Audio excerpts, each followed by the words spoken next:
another video showing how I like to use the large color wheel. Now, the first part of this video, I'm doing a voiceover just because I sped up the whole stamping procedure. I mean, it's fun to do, but I don't know if it's that much fun to watch in real time. It's not like painting. So I sped it up, and yeah, this is the large color wheel stamp. You can see it's 1/4 of a color wheel, and you can stamp it 1 time, 2 times to create half wheel, or 4 times to create a full wheel, whatever you prefer and enjoy.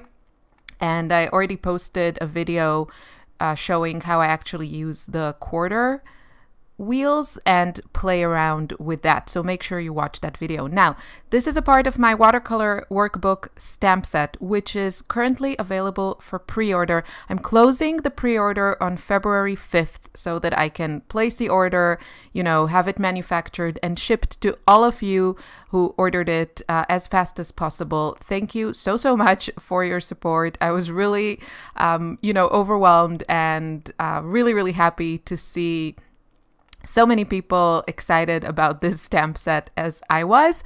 I know I shouldn't be surprised because us color obsessed people, we love mixing colors and playing with colors, and the stamp set is just a really great way of kind of streamlining it or organizing it and learning in the process. So it's fun and educating. It's all the things you want. Okay, so what I want to focus on this video, the link to the pre-order will be below. There is one listing for US residents, and it is $28.99, including shipping. And then the rest of the world is $30.99, including shipping.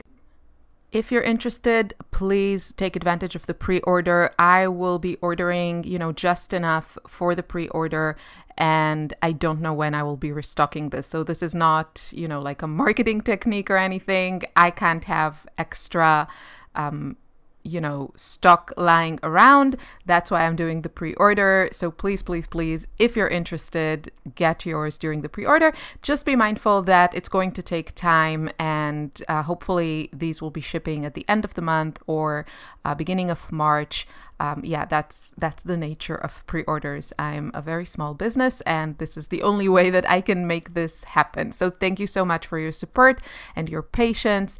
I'm really excited to see these get to people's houses and everyone playing with watercolors and mixing colors and all that fun stuff. So this video, I'll be talking when I'm kind of done with painting this. I'll just be talking a little bit about my mixtures. But I think what is most important to me, besides giving you inspiration and ideas on how to actually use the stamp set in your creative practice, is I really hope that you can take advantage of this tool to figure out your own color preferences, color cravings. And I know a lot of you share my frustration when sometimes, especially when you're starting out with watercolors and you don't really have that confidence in your own skills and preferences, we kind of get lost in what other artists and instructors not command, but what they tell us, the recommendations. And you get kind of caught up in kind of hunting down what someone says is, the perfect limited palette or something like this. And then it doesn't really fit with your own color aesthetics. I mean, I know that's the case for me. Most of the classic colors that a lot of artists swear by, and they have like these 12 color palettes with just these colors, and they can mix anything from it.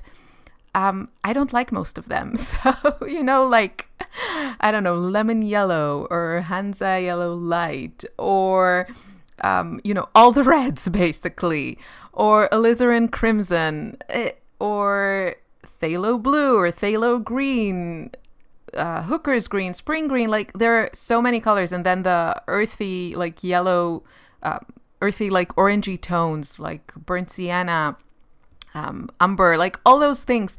These are colors that you will hear as, recommended to you. And I'm not saying that they are not pretty colors or that they're not good or you shouldn't listen. I'm just saying if you don't like them, you don't have to get them. You can have a palette that contains only the colors that you adore.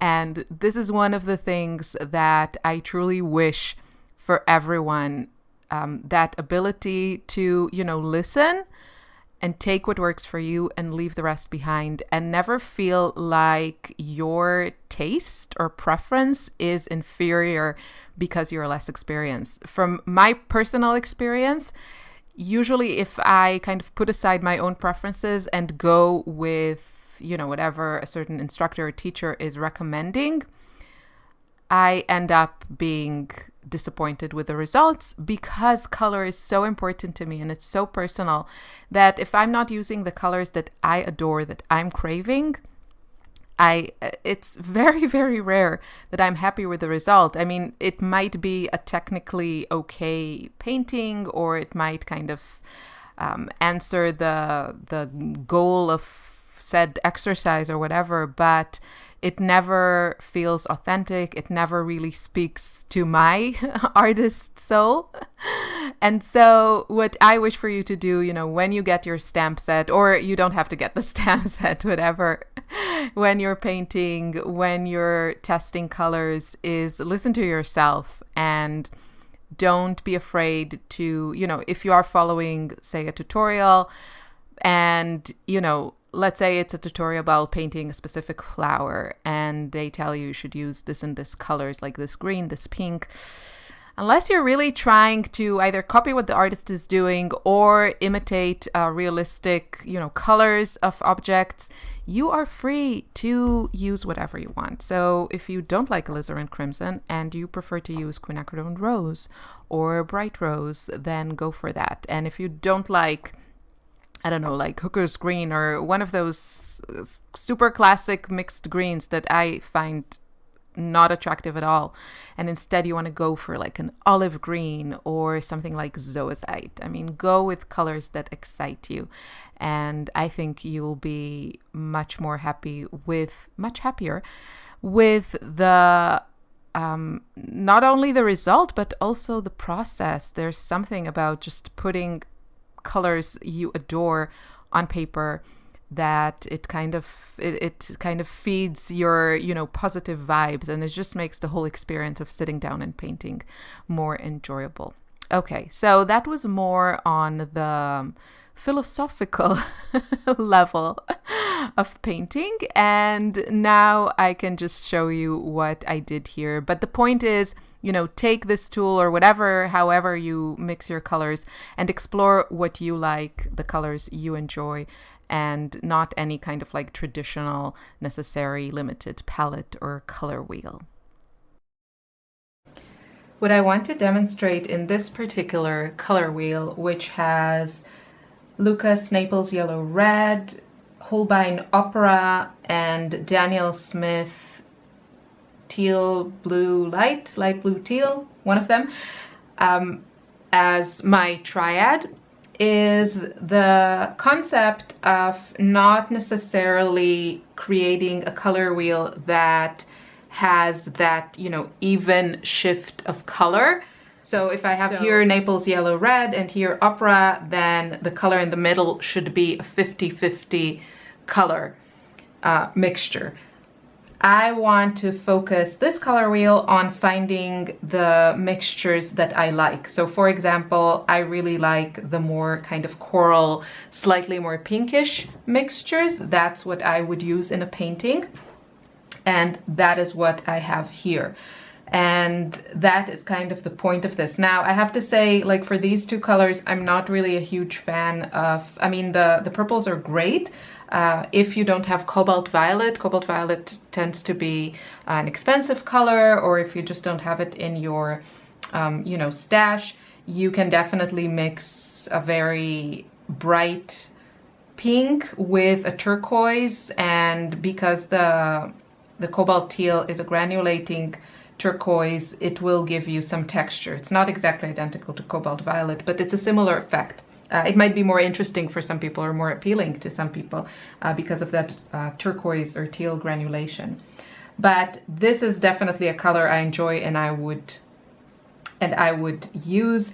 But then this slightly muted teal is not something that I find attractive today. And then the blues that you can get with these two, so for example here, you know, you can get these purples, or you can get kind of a grayish blue. That's kind of okay. It looks a bit like a kind of a muddy lavender color, but it's still not something I'm excited about.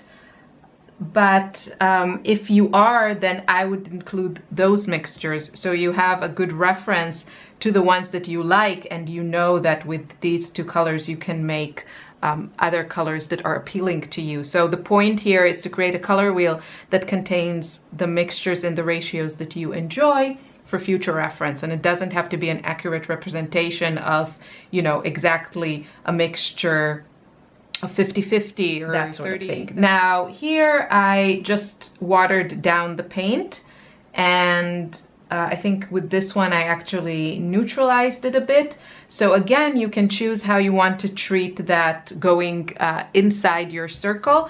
You can use white like I did here in these examples, using white, and that gives me more pastel colors, really interesting neutrals as well. Or you can use black and see how you can tone down and neutralize and add that granulation. I use lunar black, my favorite black, although I don't use a lot of black in my paintings these days. So you can really use these in a lot of different ways. And the great thing is that, you know, if you do this in a more organized format, or maybe in a sketchbook, or just keep these, you will have a really easy reference that will save you a lot of time in the future, because you don't have to start from scratch all the time. You don't have to see all the mixtures. And this is a really visually appealing and I think very easy way of creating those gradients. So again, it depends on how you like to use color. If you like using white, then this is a great sample of what happens to your colors when you add white. If you just like transparent colors, then you can use these for mixtures and then water them down.